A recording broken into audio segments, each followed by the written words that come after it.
A few weeks ago, the Democrats wasn't doing too well. For me, it was kind of like watching a white dude try to qualify for the 100-meter final. Did you see that? Yeah. Yeah. I get that. Yeah, I you get get that that. I vibe? get it. That's how I kind of felt about it. But that was a complete 180. Yeah. Now, this is a PG-13 program, but can we talk about the pole vaulters for a second? Oh, yeah. I feel like they all need better underwear. What Republicans are doing, Yes. they're really trying to diminish her and play in her face and really play in everybody's faces. Black folks, sometimes we may need an intervention too. The vice presidential candidate's name is Tim Walz. And here we go, calling him Waltz. Look, I was calling him Waltz at first. I kind of like Waltz better. I don't know why. There's no T. We just find letters to add to everything. Do we as Black people get a pass for that? Of course we do. We just add a little seasoning. We just add a little extra razzle dazzle. So that's what I think. It's Lowry's. Hey there. Welcome to Wait a Minute, a show where we tell the truth, take the conversation out of the group chat, and kiki with friends. I'm Joyelle Nicole Johnson. Joining me is my girl, political strategist and founder of Watering Hole Media, the reason for the season, Ashley Allison. Hey. And our guest today is Sirius XM host Reecie Colbert. Hey, y'all. Welcome. Yes. All right, y'all. You know, like a few weeks ago, the Democrats wasn't doing too well. Down bad. For me, it was kind of like watching a white dude try to qualify for the 100-meter final. Did you see that? Yeah. Yeah. I get that. Yeah, I you get get that that. vibe? I get it. That's how I kind of felt about it. But that was a complete 180. How y'all feeling about it? Okay. I don't think I realized how tense I was. Yeah. You don't know what you need until you get it sometimes. I feel really good.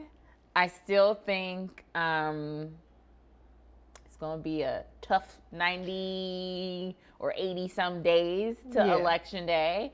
But I feel the possibility of a new day. Oh, brand new day. That's how I was feeling. I could hear the Wiz song in my head. Everybody look around. You know, and I just want to be honest, I haven't been this excited about an old white man since Indiana Jones and the Last Crusade. Which old white man, though? VP Walz. Walls? Walz. From the window. From the window to the wall. To the wall. Yes, that Yes. guy. I like him. Yeah. How you feel? You know what I feel? I feel kind of euphoric a little bit. You know, like the Montgomery uprising. Wop, I feel wop, like we wop, just wop, whack these Republicans with a chair because, I mean, the energy feels just like we've reclaimed, you know, from this kind of really dark, like Project 2025, white Christo nationalists uprising. And now it's like, okay, Black is the new Black again. And I'm Yeah. kind of feeling that. Yeah. Okay, so wait, can we talk though about how we got here? And Yeah. just, I know there's a lot of talk about Vice President Harris and who's at the top of the ticket, but can I just say for me, it's just a reminder that like when it's your time, nobody can stop it. Period. It's like, it's just going to happen and not needing to feel so rushed, but it just happens, you know? It happens when it's supposed to It happens when it's supposed to happen. Yeah, and that's how I kind of feel about it, you know, in my life, because people try to tell us, especially as women, Yes. life is over once you get into your 30s and your 40s and Yes. 50s. But I'm like, life is kind of feeling like it's just beginning because Kamala is 59, I'm 42. I'm like, oh, I got so many more years Right. before 59, and I'm gonna be on an Oscar stage with Yes. 59. Yes. Name it and You claim know? it. Yes. Okay. Yes. Yes. I feel like I'm in puberty now. You're right. At 42, you know? Some would call it menopause, other would call it puberty. I don't know. But like, if you was pregnant, it would be geriatric. right. But I think like for me, I see this and I kind of had a breakdown when I turned 40. I was so excited to be 40, but then I got to be 40 and I was like, this is not what I thought my life was going to look like. And to see her, you know, some people call us childless cat ladies, Yes. but to see her be a Black woman without children who got married later in life, I'm like, life is really just beginning for so many of us. Yeah. Yes, I honestly, personally think you should not be allowed to get married in your 20s. I think it should be illegal.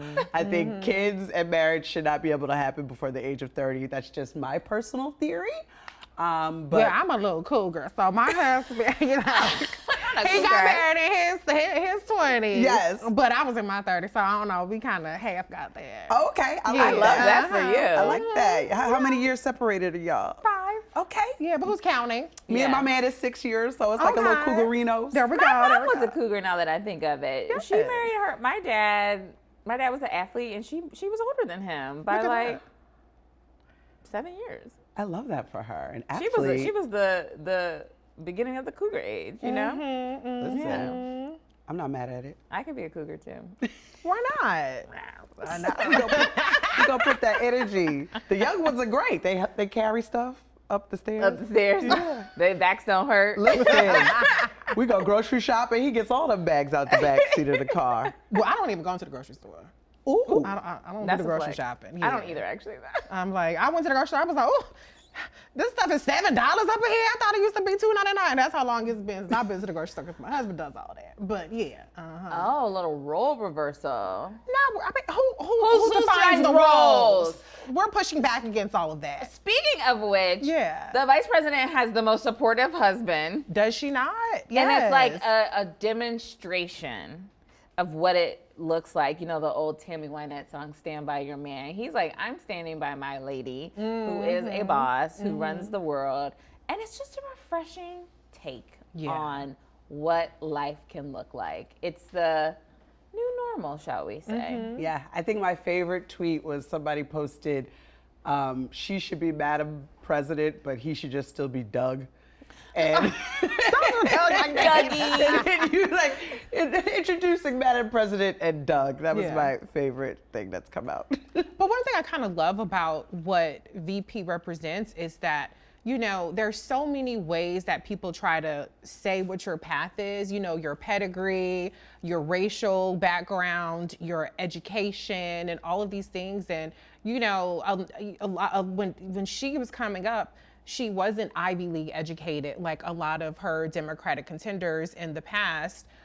You know, she got, as you mentioned earlier, she got married at a later age. There are a lot of different ways that she didn't come up the traditional way, even though obviously she has the resume that a presidential nominee would have, vice president, senator, AG, and all those things. But she still got it on her own terms, Yes. which I love because there's so much of our society that says that you have to have this exact background or you have to have this exact degree, and that's not what she's giving, and yet she's killing it. Yeah.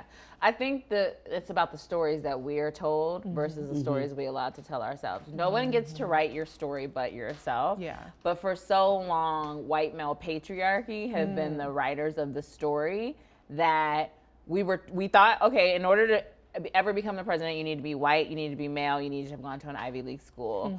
Barack Obama interrupted one piece with being black. Yeah. Jill Biden actually interrupted another piece about not going to an Ivy League. Yep. And I believe Kamala Harris might interrupt the final piece, is that you don't actually have to be a man to be president.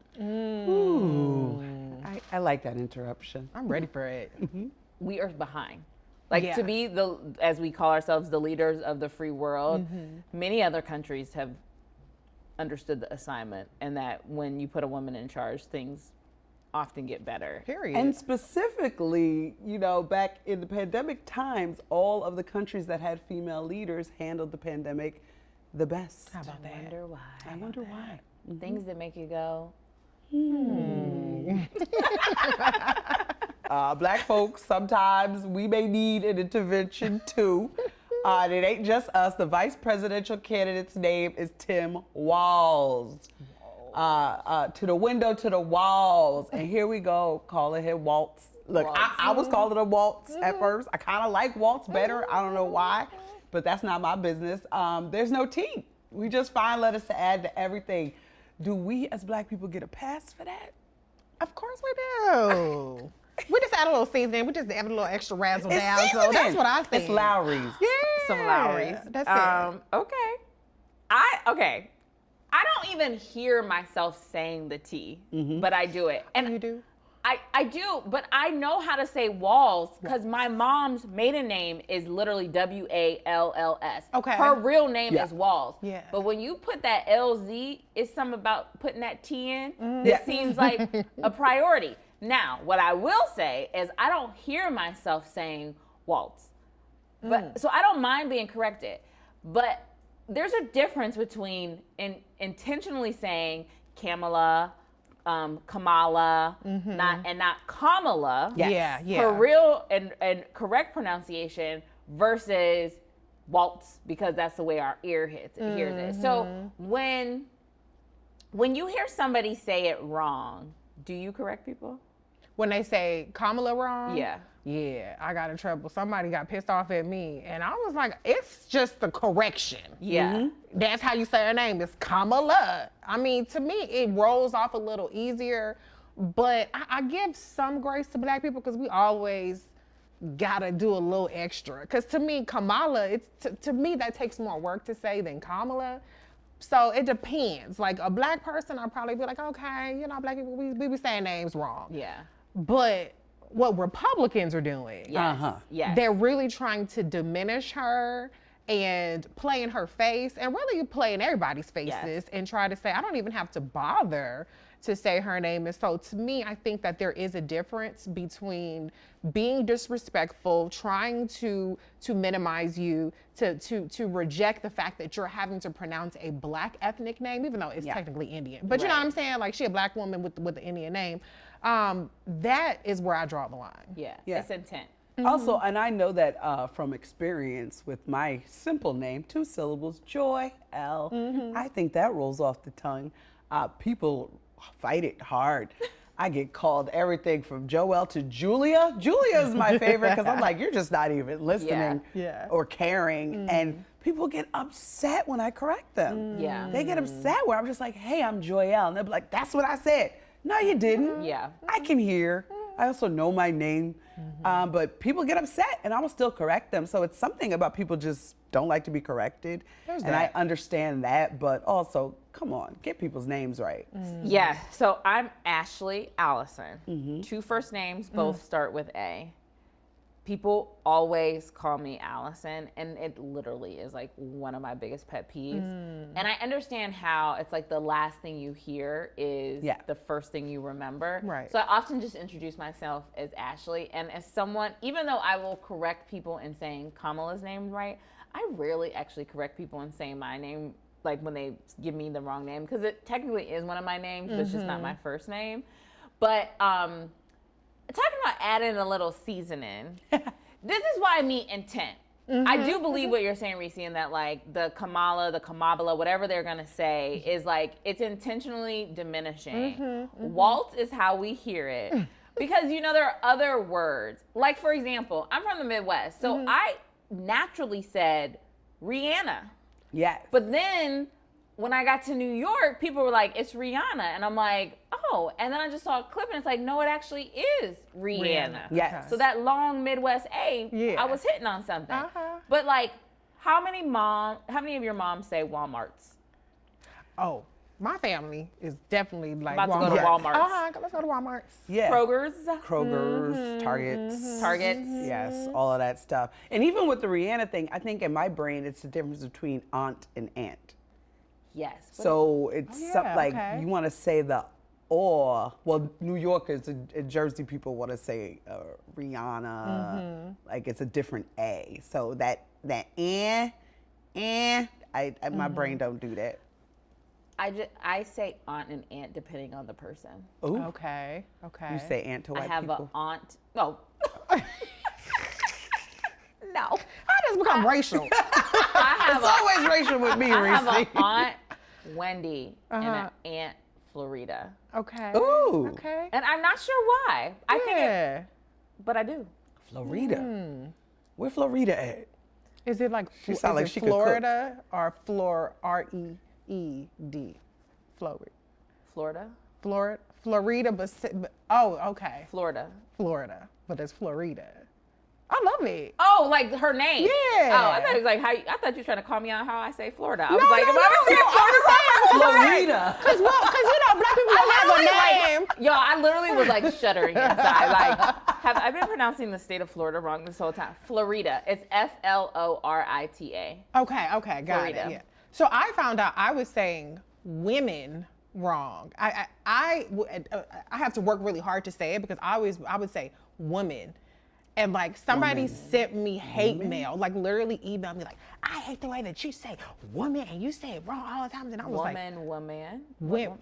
Apparently it's like women, not woman. Like Nah, I would say it's woman. You say woman? Yeah. Who talk about women? I don't know what I say now. Yeah, no, 'cause I didn't think it was. My I didn't whole think I was world's saying it different. wrong, but they were really adamant. And I was like, F you, keep saying how I'm gonna say it. And then I asked my husband, I was like, am I saying women wrong? And then he was like, oh, I thought you just said it like that on purpose. So you say woman. Yeah. Okay. I also say kindergarten. Kindergarten. I think kindergarten works. But then like people in high school were like, why do you say it like that? Yeah. It's kindergarten. And I'm like, or kindergarten. Yeah. Kindergarten's hilarious. Kindergarten. Okay, help me settle something. How do you say Idris Elba or do you say Idris? Oh, I say Idris. Idris, which one is it? Is it Idris, what is it? I don't know him. I don't know him personally. Oh, I was about to be like, alert. I've never met him. He's never told me. we both like- cancel you. You don't know that Girl, Black you James almost vibe? die. I don't no, believe no, in no. pulling cards, Okay. but you almost. She's like, I'm not getting Oh, involved yeah. with the names. Oh no. Yeah, Uh-uh. I'm an Idris. I'm a hard vowel girl Yeah, because it's kind of like when Trump like talking about hard vowels, Yeah. Black. Ooh. like a hard K. It's like 5 bruh, it's just syllables. black. Yeah. Like you don't have to try so hard. Blacks. The blacks. And the I hate the blacks. The blacks. I hate adding S to Yeah, black. yeah. Now that we can add S to Walmart. Yes. Don't add S to blacks. That's We what are not the giving blacks. hard ER. I don't like that. It's giving a softer I don't version like of that hard hardy. S. Well, I used to say, okay, during Charlottesville, I guess I hadn't really been saying the word white supremacist a lot, but I was calling them white supremacists or something. Like I was adding like a extra ST. Uh-huh. And somebody was like, I just want you to know, like, don't go on television and say that. And I was like, Yes. But I think the pull to the side and Yeah. be like, hey, baby, like a little auntie, like, hey, this is how.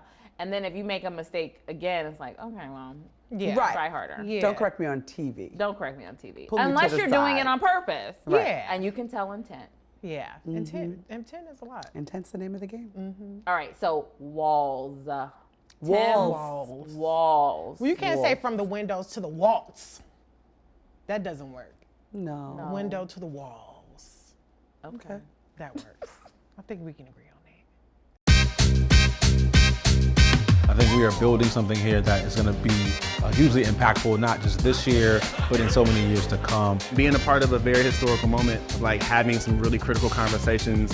The debate is crazy. Modern home media seems to be supremely focused on bringing real people into real conversation about real issues, and I want to be where real people are. In this moment, I am finding hope in The love that I have for my children. It's the next generation. the black joy that I'm seeing around the country. We need to tell our own stories. We need to not just be consumers, we need to shape the narrative. The political climate that we're in, man, like having some really dope conversations is really important. That gives me hope for tomorrow that we're going to be all right. I love the Olympics. But I wanted to pick out one person in particular, and that is Simone Manuel, who you might not have heard her name a lot in this Olympics because she did not qualify. And she is a swimmer. I believe she won gold in Rio. It was when she first came on the stage. But she has really been talking a lot about she worked so hard and then she feels like she failed because she didn't qualify. And so I'm curious what your experience have been with failure, how you are able to take something that didn't go the way you wanted it to and make it into a positive. She has really been vulnerable about that, but it's not something we often get to do as people, particularly Black women. You have to fail. And failure to me is a state of mind, I think, you know. She's already an Olympian. Right.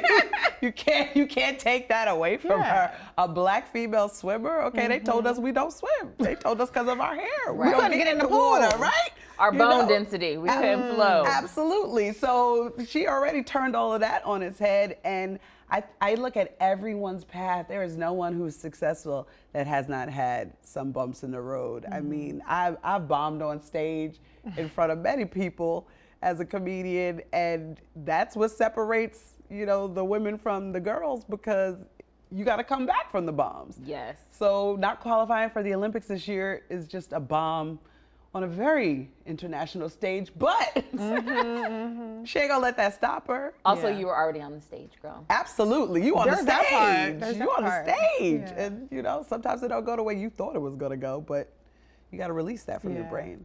I think we all have to define success for ourselves, right? I mean, in the Olympics, you're literally in competition with other people, but everybody's Olympic journey is unique, you know? And there are some people who are like, I'm just happy to be here. And there's some people that are like, I need to get the gold, I need to repeat. And then it's like, I need to break records. And so each person puts different pressure on themselves. I know for me, I don't know if I would call anything I've done a failure, because nothing I've done is supposed to have put me where I am right now. And so I think what I'm learning to do is really celebrate my accomplishments and be gracious to myself in realizing that I mentioned earlier about VP, you know, my pedigree isn't what typically gets you in the spaces that I've gotten myself into. And so I think that, you know, particularly as Black women, we really have to define success for ourselves, because the entire world is waiting to knock you off. Well, yeah, you did that, but you ain't do it like this. And well, do you have X, Y, and Z? Yes. And now, so you still ain't, you know, and so as long as people are giving that energy out there, there's always gonna be some label of failure that people are gonna put on you. So you have to reject that and really stand firm in what is success to me. Yeah, I mean, I don't say this to sound like an egomaniac or a narcissist, but I was also trying to explore, like, what have my recent failures been? And I couldn't name them because people often think of, there's a fly. You are not about to like pinch me, okay? I'm speaking. Okay, you are not about to land on this, all right? So be gone. Yeah. No, but I think that a lot of times when things don't work out, people assign that to a label of failure. When things don't work out, I ask, I wonder what I'm not supposed to be doing over there. And then I think, for that one thing that I'm not supposed to be over there, I wonder what all the 99 other possibilities are, and let me start to explore those, rather than just being like stuck. The failure is when you get stuck. But I think everything is a learning experience. And again, look, I wanted to be a cheerleader when I was in high school. Okay. And I should have made the team. I got cheated, okay? I did. No. But not making the cheerleading squad actually led me into playing basketball and being a really good athlete and learning more about my body and my just like how to control. And it just wasn't, and things about working hard and like pushing, like talking about grinding, like knowing the difference between pushing so hard that you're in pain and pushing through the pain to get to the other side of excellence. And those are lessons that I like constantly really got to hone in as an adult. But that's like probably the last time I've seen something and been like, I failed at this, versus being like, I didn't have the wisdom to be like, that wasn't where I was supposed to be. There was all this other stuff I was supposed to be doing over here. Yeah, I got a huge gig last year that I booked. That was my dream job, and that has since gone away. And I could have thought that was a failure in my life, but in my head, I was like, wait a minute, I booked it. Yeah. I did book it, so I'm gonna book other things. Yeah. And you know, that show's falling apart. So, But not just that. Yeah. We had a conversation about this. We was in the ocean in the Bahamas. we were in the ocean in the Bahamas. And she was telling me about this experience. And in that moment, I was like, I don't really know you that well. We had met one time before, and then we had spent a couple days together at this event. And in that moment, I was like, I'm building Watering Hole Media, and I wonder if she would like want to be the like founding co-host. Ew. And I was like so nervous when I asked her to join. I was like, she's gonna be like, this is below me. And she was like, yeah, of course. Absolutely, it was a no-brainer, and I would rather be here. This seems like a safer space, to say the very least. So thank you, boo. Celebrating. Yes, absolutely celebrating. And to me, I was like, I could have looked at that as a failure. It did depress me for a couple of weeks, but now I'm like, you know what? Onward and upward. That's one. What's the other 99? What's the other 99? I got 99 problems, and that show ain't one. Being booked ain't one, honey. I'm booked and busy. Booked and busy. Okay, wait. I do have. Did you guys see the 400-meter race? Quincy Hall. Yes, I saw that. Wow, he came from like 4th. Listen, bruh was fighting for his life. And was like, I mean, slow-mo, and he tracked them down. He did. Yeah. Oh my gosh. And that's as great. I saw that, I was like, I'm going to keep running because a winner never quits on themselves. Yes, Right. I love absolutely. that. And Just- that was like personified. Yeah. It's mine. Mind over matter. Yeah, because what I saw happening a lot of the semifinals were the guys kept kind of looking at each other. They'd be looking at, and I was like, I thought the first rule of track was just to run and finish the race. Finish your race. But then I saw for, especially specifically the 100-meter one, they were not looking at each other for because you don't have time. It's less than 10 seconds. Right. So I felt that way for that one, where it's like keep running. Yes. And get to the end, and you might pass somebody. And he 'Cause passed sure like did. 1, 2, 3 somebody. Yeah. Oh Yeah. yeah. Oh yeah. It was beautiful. And then there was an interview of his brother, and it was so sweet. He was just like, he got his words out, but he finally was like, just take the camera off of me, y'all. Like, he was just so happy. He's crying on camera. He was crying, smiling, laughing. It was the whole spectrum of emotions except for anger. You know what I mean? It was just like disbelief, belief, joy. And it just was a reminder that like even hard things can be joyful. Oh Yeah. You know? That's what she said. Period. Everything is Fine is that talk show that you always wish you had. Watering Hole Media takes chances on people who may have big or small platforms but have a voice that matters. We can really share and give opinions that people may not feel represented on television. Because everything is fine, right? Right? Wrong. My unsolicited takes, if they're being solicited, oh yeah. That's a hot take. What gives me hope? Are people, Gen Z gives me hope. And seeing that people care. the fact that I know regardless of what happens in this world, we will always be okay because we have community. I think it's so important to have spaces like this where we can come and just have real talk.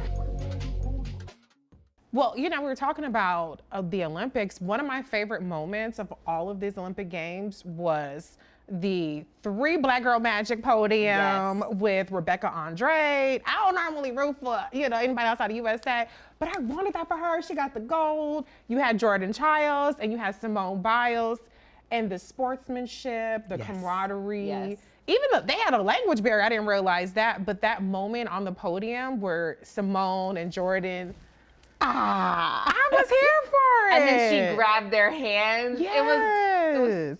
It was perfection. Yeah, I root for people in other countries when they're black. Yeah, I root for everybody black. Yeah, We root for everybody black. Yeah. So I was like, Rebecca, you go on, girl. You better get up there. I loved it. Yeah. Now this is a PG-13 program, but can we talk about the pole vaulters for a second? Oh, yeah. Yeah. I feel like they all need better underwear. Compression. What is happening? Like we have Spanx, people. Exactly. They all like, need it. tighten it up. Tighten it up. The track runners too. I was like, we got to see all the prints and everything. Okay. And yeah. at that, we're gonna leave it there. All right. All right, so at the end of every show, we give women their flowers. I'll start. Well, Yes. believe it or not, it's already back to school. Oh, I don't know anything about that. I don't Me either, care. girl. But my sister's a teacher, so sorry, boo. But she's been on for the last 2 months anyway.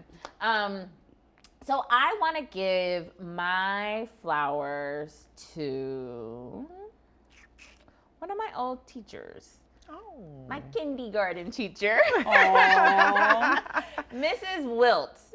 Mrs. Wilt was the personification of grace, compassion. You ever just meet someone that's like, you just feel their purity, like just pure of heart.